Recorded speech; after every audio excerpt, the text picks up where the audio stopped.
Bismillahirrahmanirrahim. Assalamualaikum warahmatullahi wabarakatuh. Innal hamdalillah, syukur pada Allah masih lagi diberikan peluang oleh Allah SWT. Hari ini cuma mungkin lambat sedikit ya, minta maaf atas kesulitan. InsyaAllah kita akan teruskan ya perbincangan atau perkongsian kita berkenaan dengan kelebihan zikir ataupun fadilat zikir. Di mana hari ini insyaAllah kita akan masuk pada hadis yang keempat ya, insyaAllah.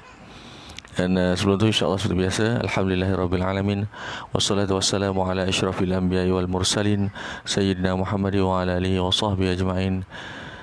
Rabbi syrah li sadri wa yassir li amri wa hlul 'uqdatam min lisani yafqahu qawli, amin. Amma ba'd, insyaallah. Baik. Allahumma salli ala Muhammad. Hari ini kita akan pergi pada hadis yang keempat, iaitu mengingati Allah SWT di atas tilam yang empuk menjadi sebab ditingkatkan darjat oleh Allah SWT ya. Mengingati Allah sambil tidur pun ya, sambil baring pun ya, Allahu Rabbi membolehkan kita ya ditingkatkan darjat di sisi Allah SWT ya. Baik, kita teruskan. Daripada Sayyidina Abu Sa'id Al-Khudri radhiyallahu anhu menceritakan bahawa baginda Rasulullah sallallahu alaihi wasallam pernah bersabda, berapa ramai orang di dunia ini yang mengingati Allah SWT di atas tilam yang empuk, dan kerana itu Allah SWT mengangkat darjat mereka ke peringkat yang tertinggi di dalam syurga. Hadis riwayat Imam Muslim ya, insyaAllah. Baik, keterangannya. Bersabar di atas penderitaan dan kesulitan di dunia merupakan sebab peningkatan darjat di akhirat. Sebanyak mana penderitaan dan kesusahan yang dialami oleh seseorang di dunia ini kerana agama, maka setinggi itulah darjat yang berhak diperolehinya di akhirat nanti. Sebaliknya, melalui keberkatan zikrullah, seseorang itu masih juga akan mencapai ketinggian darjat di akhirat, walaupun zikrullah itu dikerjakan dengan senang lenang tanpa bersusah payah, yakni ya, walaupun berada di atas tilam yang empuk ya. Allahu Rabbi ya. Baginda Rasulullah SAW bersabda, sekiranya kamu sentiasa sibuk berzikir, nescaya para malaikat akan berjabat tangan dengan kamu ketika kamu berjalan atau ketika kamu tidur. Allahu Akbar ya. Itulah kelebihan ya zikrullah yang telah Allah yang telah dikongsikan oleh baginda Rasulullah SAW. Cuma kita je nak tak nak sama ada untuk amalkan atau tidak ya. Diharapkan ya insya-Allah ya, mungkin hari ini kita boleh mulakan ya untuk memperbanyakkan zikrullah ya, insya-Allah. Walaupun tengah tidur tak bolehlah zikir kan. Tapi insya-Allah ya, ada pernah mendengar satu riwayat ya, satu riwayat yang menceritakan tentang ulama yang terdahulu ya, oleh kerana sentiasa melazimi Allahu Akbar. Lupa kisah tu tapi ada ya. Tak silap hamba insya-Allah. Ya, ada kisah yang ulama-ulama yang terdahulu, mungkin wali-wali Allah ya, yang mana oleh kerana melazimi zikrullah ya, menyebabkan dalam tidur pun dia seolah-olah berzikir ya. Allahu Rabbi. Jadi kita pun boleh buat macam tu ya, asalkan kita mulakan kemudian kita lazimkan, maknanya kita istiqamah melakukannya, insya-Allah ya. Yang paling penting bukan tujuan kita nak capai lah benda tu ya. Yang paling penting adalah kita nak ikatkan hati kita supaya sentiasa mengingati Allah, nak ikatkan hati kita supaya sentiasa terikat dengan Allah ya. Oleh kerana itu ya, kita harapkan apabila kita dijemput oleh Allah SWT ya, kalam kita yang terakhir adalah kalam kita mengingati Allah, ataupun menyebut nama-nama Allah ya, ataupun menyebut kalimah thayyibah ya, sentiasa berzikir, ingat pada Allah. Jadi oleh demikian kita harapkan ya, kembalinya kita itu dalam keadaan husnul khatimah ya. Hamba yakin dan percaya, kalau kita tanya semua orang-orang yang beriman ya, termasuk diri hamba sendiri ataupun tuan-tuan, puan-puan rakan-rakan dan sahabat-sahabat yang berhormati sekalian, hamba yakin dan percaya kalau kita ditanya ya, adakah kita ingin mati dalam keadaan yang husnul khatimah ataupun su'ul khatimah ya, pasti ramai yang menjawab ya, husnul khatimah, mati dalam keadaan yang baik, ya, mati dalam keadaan yang baik, tempat yang baik, dalam situasi yang baik, masa yang baik, ya, hari yang baik, ya, bulan yang baik. Semua orang nak yang macam tu, ya. Semua orang akan menjawab macam tu, orang yang beriman lah, ya. Kalau orang yang fasik, orang yang fasik pun mungkin nak macam tu juga, ya. Dan cuma orang-orang yang mungkin kufur, yang orang macam kufur tu lain lah, ya. Mereka pun tak faham erti apa itu husnul khatimah, su'ul khatimah, ya. Mereka ataupun kita ni lah, ya, yang mungkin ada secubit ilmu, ya, berkenaan ke kematian dan sebagainya, akan mengimpikan kematian yang indah, kematian yang Allahumma salli ala Muhammad, kematian yang sekarang ni diistilahkan sebagai kematian yang dicemburui, ya. Kematian seumpama kematian para ulama, ya, para anbiya, insya-Allah, ya, dalam keadaan yang baik, ya, mungkin dengan wajah yang tersenyum, ya, seperti para syuhada, ya. Allahu Rabbi, itu semua adalah impian kita, ya, impian kita sebagai seorang Islam yang beriman dan bertakwa kepada Allah. Jadi oleh yang demikian, ya, antara amalan yang boleh kita lakukan untuk kita mati dalam keadaan husnul khatimah adalah dengan berzikir, ya, kerana berzikir itu sentiasa mengingati Allah, ya. Jadi kalam kita yang terakhir, bila kita bertemu dengan Allah, ya, bila dijemput oleh Allah, sebab masa kita dijemput ini kita tak tahu, ya, kita tak tahu bila masanya, ya. Jadi oleh demikian, dengan zikrullah, dengan sentiasa berzikir kepada Allah, seolah-olah kita bersedia untuk dijemput bila-bila masa saja, ya. Allahu Rabbi, subhanallah. Baik,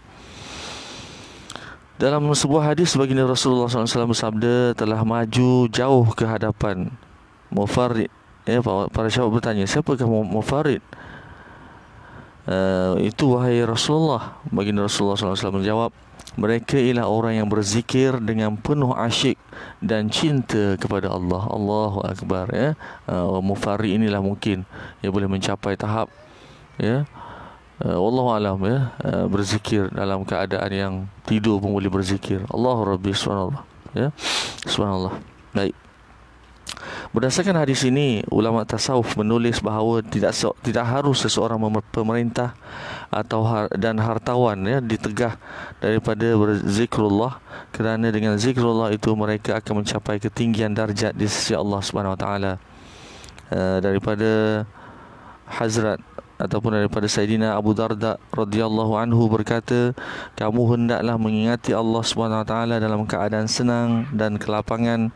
Ini akan memberi manfaat kepada kamu ketika kamu dalam kesusahan dan kesempitan, ya. Dan Hazrat ataupun Sayyidina Salman Al-Farisi radhiyallahu anhu berkata, apabila seseorang hamba mengingati Allah Subhanahu Wa Taala ketika dalam kesenangan ataupun dalam kelapangan, dan kemewahan, kemudian apabila dia mengalami penderitaan dan kesusahan, maka para malaikat berkata bahawa suara hamba yang daif itu biasa didengar, lalu mereka memohon bantuan daripada Allah SWT untuknya, ya. Allahu Akbar, ya. Baik, kebiasaannya kita, Allah Rabbi, ya, dalam keadaan susah, ya. Orang kita ni kebanyakannya lah, ya, bukan semua, kebanyakannya kalau dalam keadaan susah barulah teringat pada Allah, ya, beristighfar, ya Allah, mengadu domba pada Allah SWT. Apabila itu susah, ya, apabila kita mengalami musibah, mengalami kesusahan, ya, kita akan mengadu pada Allah. Tak salah, itu tak salah, ya. Itu memang boleh dikatakan sebagai fitrah manusia. Ia tidak bukan menjadi satu kesalahan, cuma ianya satu kerugian, ya, satu kerugian. Apa yang Amba maksudkan dengan kerugian ini adalah kerana semasa senang, semasa kita dalam keadaan lapang, semasa kita dalam keadaan mewah, ya, kita tidak mengamalkan zikrullah, tak ingat pada Allah, ya, lalai dengan dunia, alfa dengan dunia, ya, seronok dengan dunia sampai lupa untuk mengingati Allah, ya. Tapi apabila susah, kita baru nak teringatkan Allah, ya. Itu satu kerugian. Kerana apa? Sepatutnya semasa kita dalam keadaan senang, dalam keadaan mewah, dalam keadaan yang dalam keadaan yang serba cukup, ya, serba cukup, ya, yang diberikan nikmat oleh Allah SWT, dalam keadaan itulah sepatutnya kita selalu kena memperbanyakkan zikrullah, tanda kesyukuran. Satu memang untuk tanda kesyukuran. Yang kedua adalah untuk sebagai suatu langkah yang mana disebutkan tadi, ya, suatu langkah yang mana apabila kita ditimpa musibah dalam keadaan kita senang, ya, mewah, semua ada, semua cukup, tiba-tiba kita ditimpa musibah seperti mana apa yang kita lalui sekarang, ya, iaitu zaman COVID-19 ini, musim COVID-19 ini adalah satu musibah untuk kita, ya, apatah lagi ditambah dengan PKP, ya, yang mana kerajaan terpaksa mengambil langkah untuk memastikan bahawa kita dapat sama-sama menangani COVID-19 ini daripada merebak dan sebagainya, ya. Jadi ini menyebabkan ada setengah pihak, ya, kata selama ada baca lebih kurang dalam 100,000 ataupun 10,000, ya, 100,000 tak silap Allahumma salli ala Muhammad, rakan-rakan kita, ya, rakan-rakan kita kehilangan pekerjaan, terutama sekali yang berniaga sendiri, ya, berniaga di tepi-tepi jalan, berniaga air ke, berniaga makanan, goreng pisang dan sebagainya, ya, kehilangan pekerjaan, kehilangan pendapatan, ya. Itu di antara musibah yang telah berlaku kepada kita sekarang ini, ya, semua di antara kita, ya, boleh dikatakan semua di antara kita terkesan, kecuali mungkin kesannya itu kepada individu tertentu mungkin tak kuat, ya, kerana mungkin ada setengah orang yang mungkin ada simpanan dan sebagainya, dan ada setengah orang yang masih lagi diberikan gaji walaupun Allahumma salli ala Muhammad, sudah tidak dapat bertugas seperti biasa, ya, bersambung tugas di rumah dan sebagainya, dan diberikan gaji macam biasa, jadi tak terkesan sangat. Tetapi walau macam mana pun, ya, keadaan ketakutan itu, ya, keadaan kerisauan, kebimbangan itu merupakan juga adalah satu musibah di dalam hati, dan itu juga dah boleh kita klasifikasikan sebagai suatu yang Allahu Akbar, mengancam lah, yang mengancam kita sekarang ini. Jadi oleh yang demikian, ya, ianya suatu kerugian kalau tak kita amalkan dahulu sebelum berlakunya PKP atau berlakunya musim COVID ni, ya. Kalau kita tak amalkan zikrullah sejak daripada dulu, baru sekarang kita nak amalkan, makanya kita tak mendapat pertolongan yang khusus yang mana disebutkan tadi dalam kitab ini, pertolongan yang datang daripada para malaikat, ya, malaikat tolong doakan untuk kita, ya. Jadi kalau kita dah lazimkan dahulu dengan zikrullah, sentiasa melazimkan berzikir kepada Allah SWT, dan insya-Allah bila kita berzikir sekarang, ya, dalam keadaan kita susah hati, dalam keadaan kita gundah gulana, dalam keadaan kita risau, ya, terhadap apa yang berlaku, ya, musim COVID-19 ini kita risau, ya, jangkitan itu boleh terjangkit kepada ahli keluarga kita dan sebagainya. Jadi apabila kita teruskan dengan zikrullah sekarang dengan keadaan susah kita ini, insya-Allah, ya, kita akan mendapat pertolongan, ya, daripada malaikat-malaikat, kerana apa? Suara kita telah pun didengari sebelum ini, ya, dengan zikrullah sebelum ini dalam keadaan yang senang, dan apabila kita zikrullah ataupun berzikir dalam keadaan yang susah ini, ya, suara kita masih lagi didengari, ya, maka malaikat mengenali suara-suara kita, dan malaikat tolong doakan untuk kita, ya, memohon kepada Allah agar dipermudahkan segala-gala kemusibah yang sedang kita lalui, insya-Allah, ya. Baik. Sekiranya sesiapa lalai dan tidak mengingati Allah dalam kesenangan, kemudian apabila dia mengalami kesusahan, lalu dia mengingati Allah SWT, maka para malaikat akan berkata, kami tidak biasa mendengar suara itu. Allahu Akbar. Ataupun kami tidak biasa mendengar suara ini. Jadi itulah yang bersifat tadi, ya, yang berkongsi katakan tadi, memang suatu kerugian yang sangat besar, ya. Jadi oleh demikian, dalam keadaan kita senang, ya, sentiasalah berzikir, insya-Allah, ya, semoga mendapat satu kelebihan yang telah dikongsikan melalui kitab ini, yakni, ya, doa daripada para malaikat untuk kita, insya-Allah, ya. Baik. Daripada Sayyidina Abdullah ibnu Abbas radhiyallahu anhu berkata, syurga mempunyai 8 pintu, ya, salah satu daripada pintu itu khas untuk orang yang berzikir, ya. Diterangkan dalam sebuah hadis bahawa sesiapa yang memperbanyakkan zikir, maka dia akan terselamat daripada sifat munafik, ya. Disebutkan dalam sebuah hadis yang lain bahawa Allah SWT akan mencintai mereka. Dan semasa baginda Rasulullah SAW pulang daripada safar, iaitu perjalanan yang jauh, ya, bersafar ataupun bermusafir, baginda Rasulullah SAW telah berhenti di suatu tempat lalu bersabda, di manakah mereka yang mendahului ke depan? para sahabat radhiyallahu anhu ajma'in menjawab, sebahagian daripada kami yang pantas bergerak telah maju ke hadapan. Baginda Rasulullah SAW pun bersabda, di manakah mereka yang maju ke depan, yang sentiasa sibuk dan asyik berzikir serta mencintai Allah SWT? Sesiapa yang hendak mengecapi kenikmatan syurga dengan sepuas-puasnya, maka hendaklah dia mengingati Allah SWT sebanyak yang mungkin. Allahu Akbar, ya. Itulah, ya, di antara yang telah dipesankan oleh baginda Rasulullah SAW.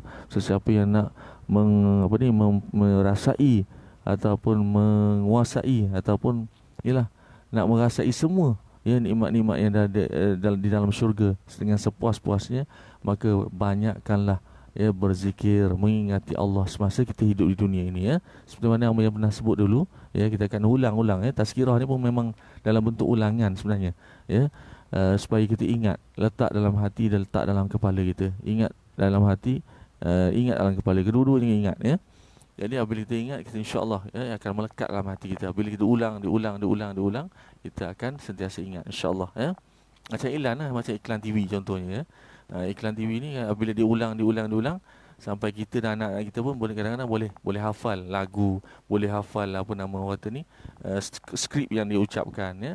Itu juga, ya, di antara kelebihannya bila kita ulang apa nama tu, ilmu ini, insya-Allah, ya.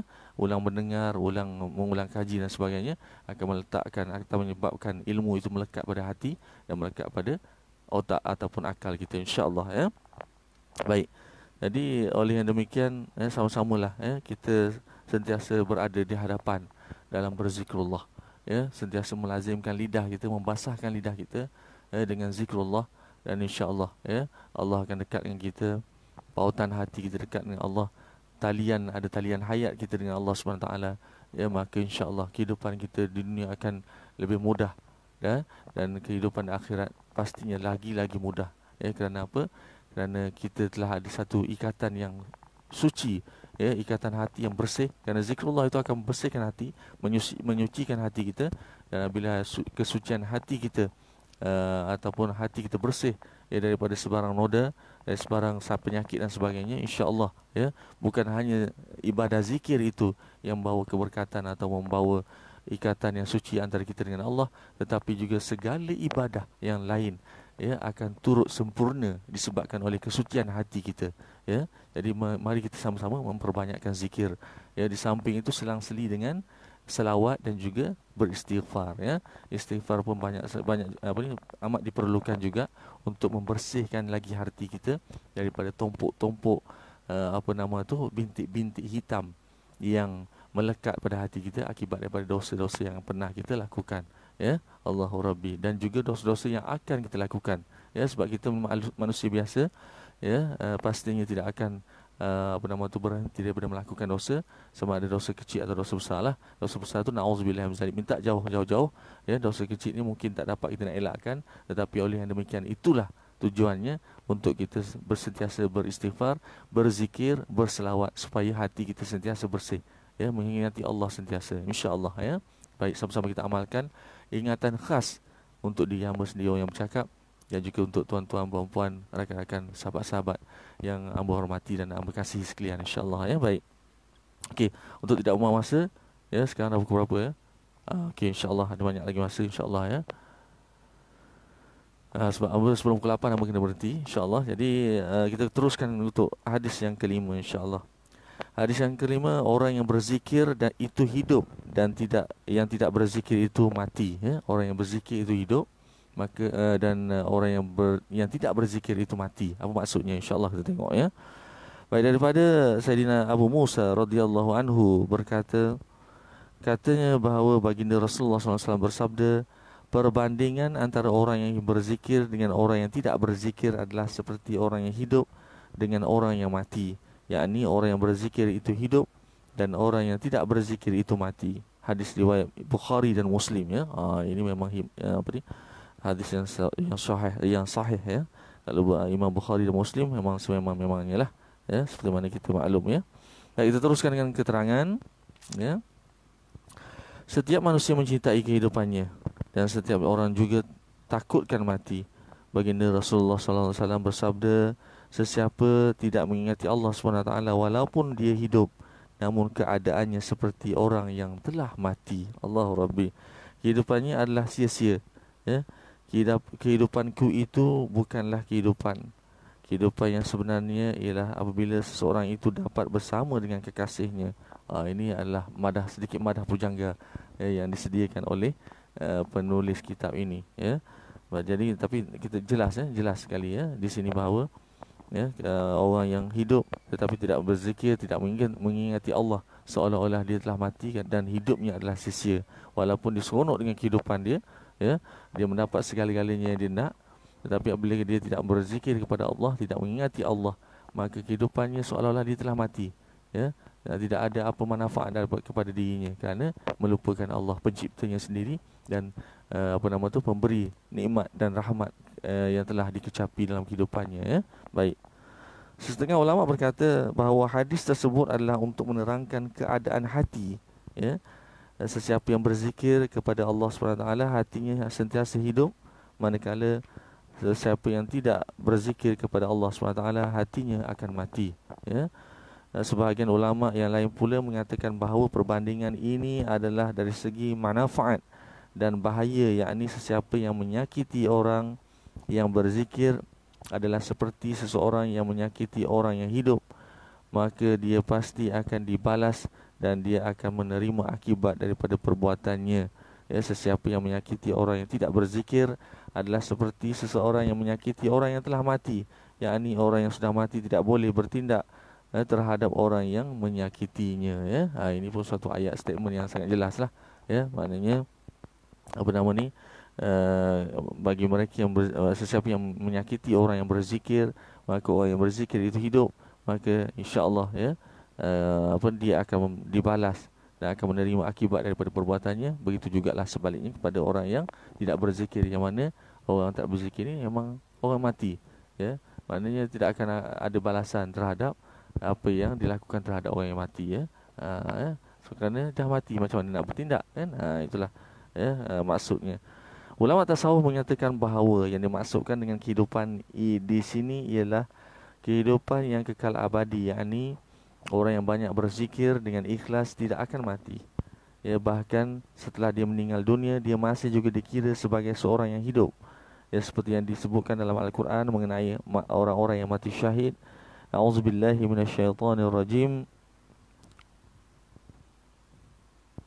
Bal ahya'um inda rabbihim, yang berarti bahkan mereka itu hidup di sisi Tuhan mereka. Surah Ali Imran ayat ke-169. Begitulah juga kehidupan yang khas untuk mereka yang banyak berzikir dengan ikhlas.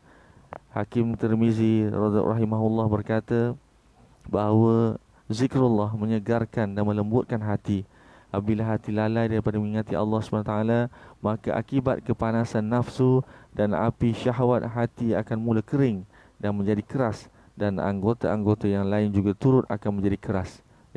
Terhenti daripada mentaati dan mematuhi perintah-perintah Allah. Jika anggota itu ditarik, maka pasti ianya akan patah seperti kayu yang patah, yang kering, seperti kayu yang kering yang tidak akan bengkok jika hendak dibengkokkan, hanya boleh dipotong dan digunakan untuk dijadikan bahan bakar sahaja. Allahu Rabbi. Ini pun perumpamaan yang sangat jelas juga untuk kita, bagi mereka yang tidak mengamalkan zikrullah, seolah-olah hati mereka mati. Hati yang tidak ada zikrullah ini, pastinya dia akan jadi kering. Seumpama kayu yang kering. Bila kayu yang kering, kita pun rasanya amba yakin dan percaya, rakan-rakan pun pernah cuba kot, kalau pokok-pokok ranting-ranting yang kering, bila kita cuba nak bengkokkan dia, memang tak akan bengkok, dia akan patah. Seperti itu juga umpamanya, seumpama hati kita apabila dah kering kerana tidak pernah berzikir, tak ingat pada Allah, maka hati kita akan rapuh. Seumpama kayu yang kering, apabila nak dibengkokkan, dia akan patah. Dan kayu yang kering, apa manfaatnya? Tak lain tak bukan hanyalah untuk dijadikan kayu api saja, yang akan dibakar saja. Jadi itulah sia-sianya ataupun ruginya mereka yang tidak mengamalkan zikir, yang tidak menyucikan hatinya, membasahkan hatinya, melembutkan hatinya, maaf ya, bukan membasahkan hatinya, melembutkan hatinya dengan zikrullah. Ya, hati yang lembut akan sentiasa mengingati Allah. Hati yang lembut akan sentiasa senang untuk menerima kebaikan. Hati yang lembut ataupun hati yang suci akan mudah untuk menerima nasihat daripada orang. Dan insya-Allah hati yang lembut, hati yang suci akan sentiasa tenang. Ya, Allahu Akbar. Itulah nikmat yang paling hebat. Ya, iaitu ketenangan. Ya, ramai mana di antara kita, terutama sekali ada sesetengah orang kaya lah khususnya, yang memang mempunyai harta benda yang banyak, kesenangan dunia, kemewahan dunia, tetapi hati tak pernah tenang. Risau duitnya hilang, risau duitnya kena rompak, rumahnya kena rompak dan sebagainya. Ya, tapi Allahu Rabbi, ya, apabila kita mendapat ketenangan dalam hati kita, ia suatu nikmat yang sangat hebat. Hilang segala-galanya kerisauan, ya, hilang segala stres, hilang segala Allahu Rabbi, ya, gundah gulana, hilang segala-galanya, ya, kerana ketenangan. Malahan ya kita rasa cukup segala-galanya. Ya, apabila datangnya ketenangan hati, insya-Allah ni kita rasa qanaah, rasa hidup dalam keadaan yang cukup, walaupun sebenarnya hakikat tak cukup. Ya, maknanya Allahumma salli ala Muhammad, Allah bagi keberkatan. Ya, di antara ya kelebihan orang mendapat ketenangan hati ini adalah kerana mereka mendapat keberkatan sebenarnya daripada Allah Subhanahu taala, dan keberkatan itulah menyebabkan kita rasa qanaah, rasa hidup dalam keadaan yang cukup, insya-Allah cukup serba-serbi. Ya, walaupun hidup dalam keadaan yang sederhana atau mungkin dhaif, ya, tetapi rasa cukup, rasa tenang. Ya, Allah Rabbi. Dan ada ulama mengatakan bahawa sesiapa yang tidak pernah merasai ketenangan dalam kehidupannya, ya, mereka mungkin juga tidak akan merasai ketenangan di akhirat nanti. Allahu Akbar. Ya, ini satu perkongsian yang sangat baik untuk rakan-rakan yang mungkin tak mengetahuinya. Ya, kerana apa? Ulama mengatakan sedemikian, orang yang tidak mendapat ketenangan di dunia, ya, maknanya tak pernah mendapat ketenangan di dunia, sentiasa gundah gulana, maka mereka juga kemungkinan besar tidak akan mendapat ketenangan di akhirat. Apakah yang dimaksudkan dengan ketenangan di akhirat? Ya, ulama mengatakan bahawa ketenangan akhirat adalah ketenangan adalah merupakan suatu nikmat ahli syurga. Ya, adalah suatu nikmat ahli syurga. Sesiapa yang tidak mendapat ketenangan di dunia, ya, dan kemungkinan besar tidak akan mendapat ketenangan di akhirat, maknanya ya seseorang itu mungkin tidak akan masuk syurga lah. Ya, kerana ya apabila memasuki syurga saja, ya, mereka akan merasa tenang, merasa puas, merasa segala-galanya keindahan yang sangat-sangat hebat. Ya, jadi kita bimbang, ya, nauzubillah. Ya, semoga sama-sama kita doakan kita pernah merasa dan sentiasa merasa tenang. Ya, itu di antara orang kata apa ni, nikmat syurga yang sangat-sangat hebat. Ya, insya-Allah. Allah Rabbi.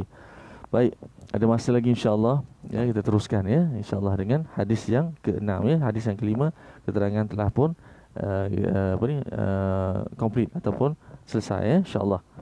Baik, hadis yang ke-6 ialah seseorang yang sibuk berzikir adalah lebih baik daripada seseorang yang membahagi-bahagikan wang yang banyak. Ya, okey, baik.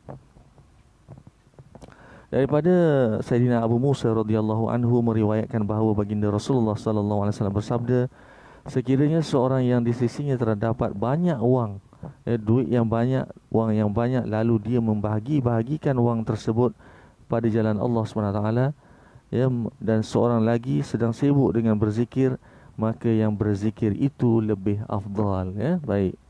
Hadis riwayat Tabrani. Ya, baik, keterangannya insya-Allah. Sesungguhnya dengan membelanjakan harta pada jalan Allah SWT adalah satu amalan yang besar. Namun jika dibandingkan dengan zikrullah, maka zikrullah lebih afdal. Ya, apa maksud lebih afdal? Ini pun satu perkara yang perlu difahami oleh semua orang. Ya, afdal ini adalah sebenarnya bukannya Allahumma salli ala Muhammad. Ia yang bermaksud afdal adalah lebih baik. Afdal ni lebih baik. Maknanya kalau memberi ataupun mengeluarkan duit yang banyak pada jalan Allah, ya, adalah yang terbaik. Afdal itu adalah lebih baik daripada yang terbaik. Ya, macam tu maksud dia. Ya, kita faham maksud afdal itu sendiri, insya-Allah. Baik. Jadi alangkah bahagianya para hartawan yang membelanjakan harta kekayaannya pada jalan Allah SWT di samping mendapat taufik untuk berzikir kepada Allah SWT. Ya, disebutkan dalam sebuah hadis bahawa Allah SWT juga menyedekahkan kepada hamba-Nya pada setiap hari dan mengurniakan sesuatu kepada mereka mengikut keadaan mereka. Ya, namun begitu tidak ada kurniaan yang lebih besar daripada taufik untuk berzikir. Ya, ini pun ini sesuatu yang sangat penting. Ya, insya-Allah kejap ya. Allahu Akbar.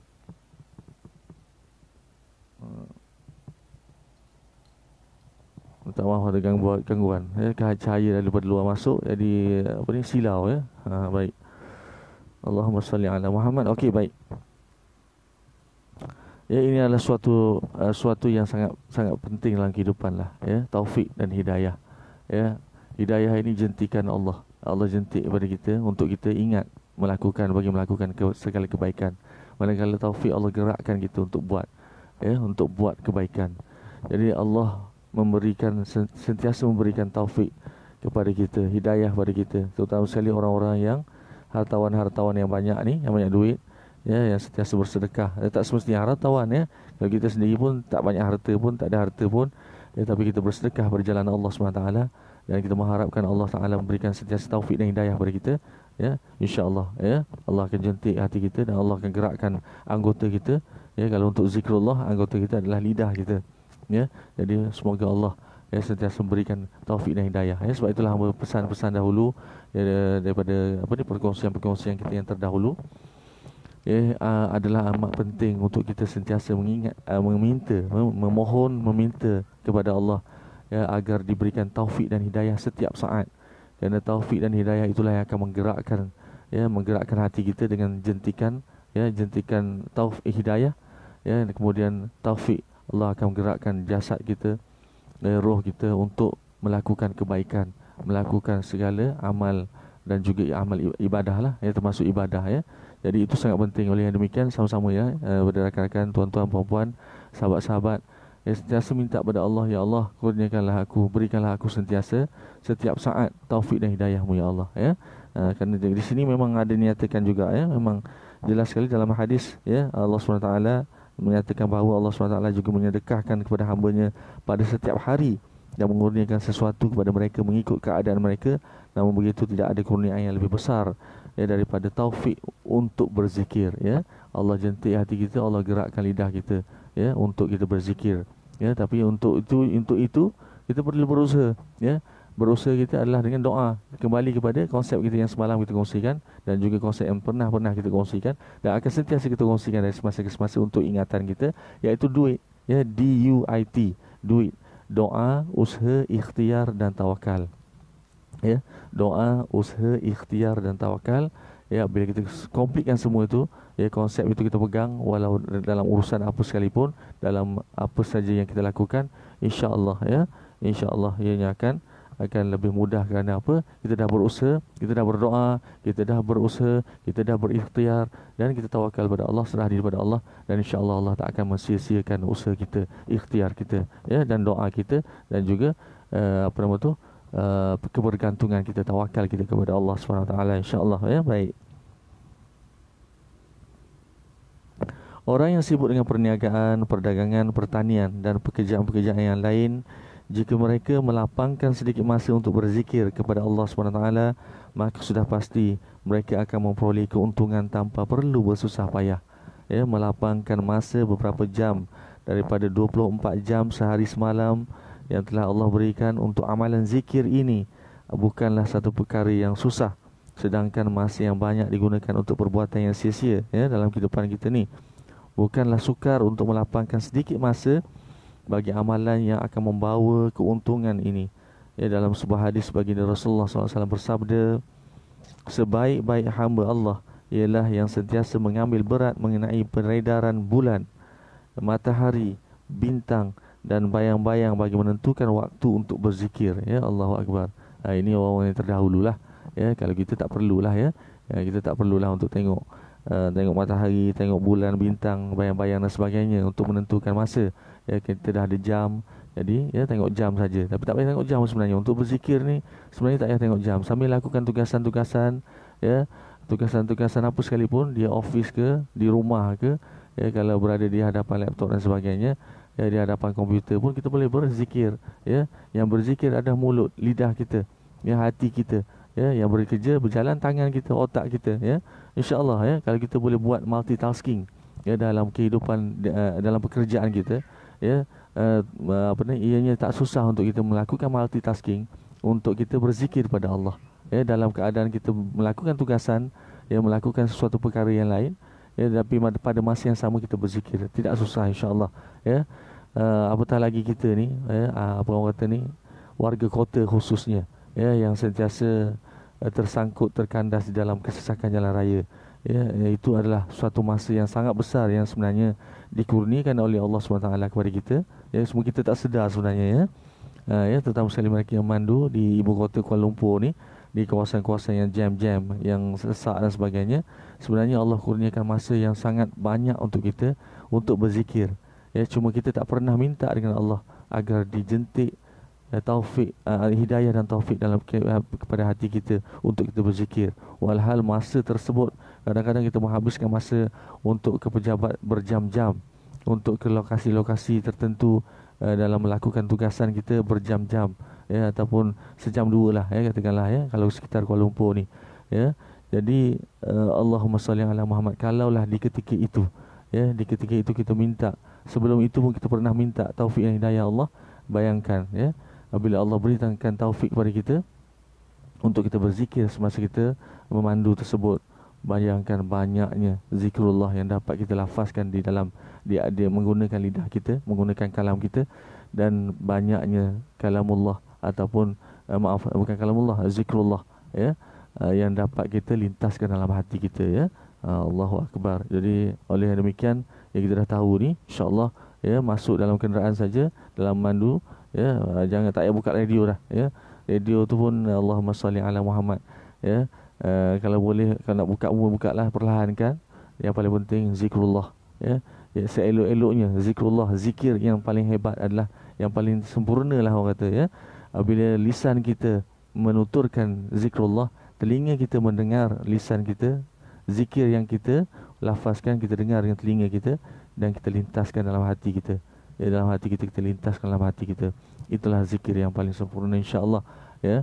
Jadi apa kata ni, ianya akan beri kesan bukan hanya kepada ya zikir yang kita lafaz itu, bukan hanya memberi kesan kepada lidah kita yang menuturkannya, tetapi juga akan memberikan kesan kepada roh kita, daripada pendengaran ini kepada roh kita, dan kemudian kita lintaskan dalam hati, akan memberikan kesucian, kebersihan kepada hati.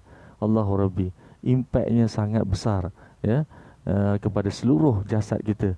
Allahu Rabbi ya, sebab apabila hati kita dah bersih ya, seperti mana sabda baginda Rasulullah SAW, dalam jasad kita ada satu daging, dia seketul daging ya. Apabila daging itu baik keadaannya, maka seluruh jasad kita akan jadi baik ya, akan hebat, akan sihat dan sebagainya ya. Jadi seketul daging itu tak lain tak bukan adalah qalbi ataupun jantung, jantung lah hati kita ya. Apabila hati kita baik, suci, bersih ya, lembut ya, makanya segala-galanya jasad kita daripada hujung rambut hingga hujung kaki dalam keadaan yang baik. Walaupun ya, walaupun mungkin rambut masih lagi beruban ya, kulit masih lagi berkedut, tetapi dalaman kita sangat-sangat sempurna, sangat-sangat baik. Itu yang kita nak ya, insya-Allah. Sebab itulah yang dipandang oleh Allah ya. Allah tak pandang wajah kita, Allah tak pandang kehandsomean kita ya, kekacakan kita, kecantikan kita, tetapi Allah memandang kecantikan, kehandsomean hati kita, kebersihan dan kemurnian, kesucian hati kita ya, insya-Allah. Baik. Mungkin tengok jam. Okey, kita habiskan ya sedikit lagi. Dalam sebuah hadis baginda Rasulullah SAW bersabda, sebaik-baik hamba Allah ialah yang sentiasa mengambil berat mengenai peredaran bulan. Ini dah baca ya tadi ya. Okey, baik.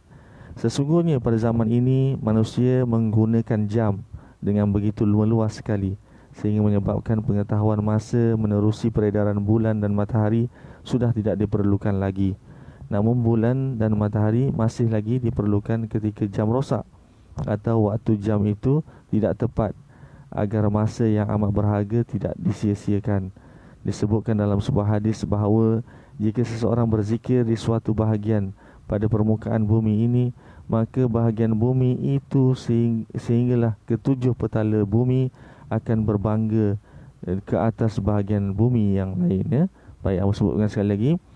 Disebutkan dalam sebuah hadis bahawa jika seseorang berzikir di suatu bahagian pada permukaan bumi ini, maka bahagian bumi ini sehinggalah bahagian bumi itu, tempat yang mana kita berzikir itu, sehinggalah ketujuh petala bumi akan berbangga di atas bahagian bumi yang lain. Allahu akbar, subhanallah.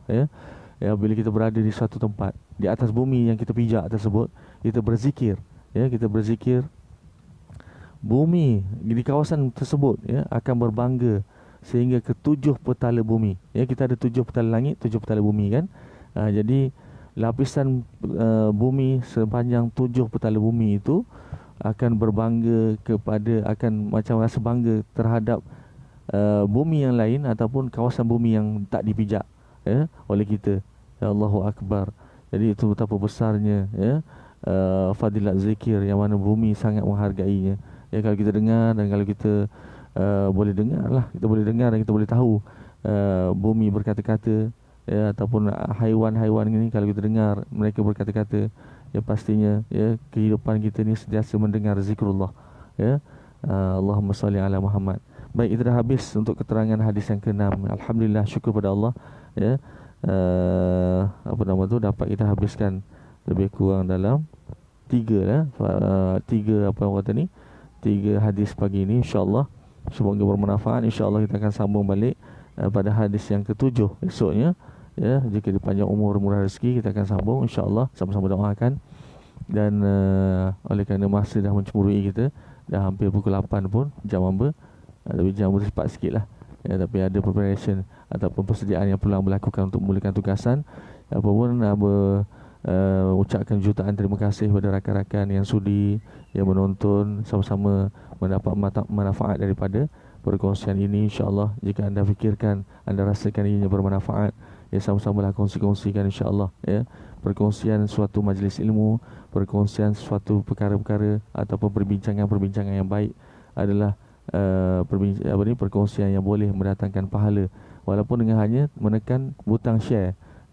Lagi banyak kita share, lagi banyak orang mendapat manfaat daripada perkongsian kita, lagi banyaklah kita mendapat pahala. Allah Rabbi, inilah di antara amalan-amalan yang kita nak bawa menghadap Allah SWT. Kita sebenarnya beruntung. Allahumma salli ala Muhammad. Kita hidup di zaman akhir zaman ini, sebenarnya ada untung, ada rugilah. Ada kelebihan, ada kekurangan. Kekurangan kita adalah bila kita buka sesuatu, contohnya kita buka TV lah, kita buka handphone, kadang-kadang kita terlihat aurat orang dan sebagainya. Itu di antara kekurangan ataupun kerugian kita lah. Kenapa? Kerana celik mata je, kita dah dapat dosa. Na'udzubillah. Jadi kita minta hindarkanlah daripada Allah. Sebab itulah kita kena di akhir zaman ini, ulama mengatakan kita kena banyak berzikir, dan juga banyak beristighfar, supaya dengan istighfar itu dapat menghapuskan dosa-dosa kecil kita, iaitu dengan kita tak sengaja melihat aurat orang dan sebagainya. Dan kelebihan yang kita dapat, kelebihan yang kita dapat umat akhir zaman ini dengan adanya teknologi yang mudah ini, apabila para asatizah membuat majlis-majlis ilmu secara online dan sebagainya, kita share, majlis-majlis ilmu tersebut kepada orang lain, melalui tekan butang tekan butang lah dah, tekan button share yang ada di permukaan skrin kita ini pun, kita kongsi-kongsikan, insya-Allah kita dapat pahala yang free, orang kata, pahala mudah, pahala mudah dan pahala yang free. Pahala memang free lah, Allah bagi free, tapi kita yang tak nak, itu yang kadang-kadang merugikan. Allahu Rabbi. Ingatan khas untuk diri hamba sendiri dan juga untuk rakan-rakan, tuan-tuan, puan-puan, dan sahabat-sahabat FB yang hamba kasihi dan hamba sayangi sekalian. InsyaAllah hamba doakan semoga tuan-tuan semua dalam keadaan sihat, dalam keadaan baik, dalam keadaan yang terhindar daripada jangkitan COVID-19, insyaAllah. Dan sama-sama terus doakan semoga COVID-19 ini akan hilang lenyap di bumi Malaysia dan juga di dunia ini, insyaAllah. Baik, mudah kesentukan masa, minta maaf, minta ampun. Apapun yang paling penting adalah ingatlah sentiasa segala yang baik, segala yang sempurna adalah datang daripada Allah Subhanahu Wa Taala. Yang lemah, yang kurang, yang silap itu datang daripada kelemahan, kekurangan dan kesilapan diri hamba sendiri. Jadi hamba mohon ampun dan maaf daripada hujung rambut hingga hujung kaki. Ya, jika ada tersalah bahasa, terkasar bahasa dan juga tersilap kata dan sebagainya, minta maaf, minta ampun daripada hujung rambut hingga hujung kaki, ya. Harap dimaafkan insya-Allah. Jadi hamba sudahi dengan aqulu qauli hadza wa astaghfirullah li wa lakum. Aqulu qauli hadza wa astaghfirullah li wa lakum. Wabillahi taufiq wal hidayah. Wassalamualaikum warahmatullahi wabarakatuh. Terima kasih. Terima kasih. Terima kasih. Terima kasih untuk selama-lamanya. Terima kasih.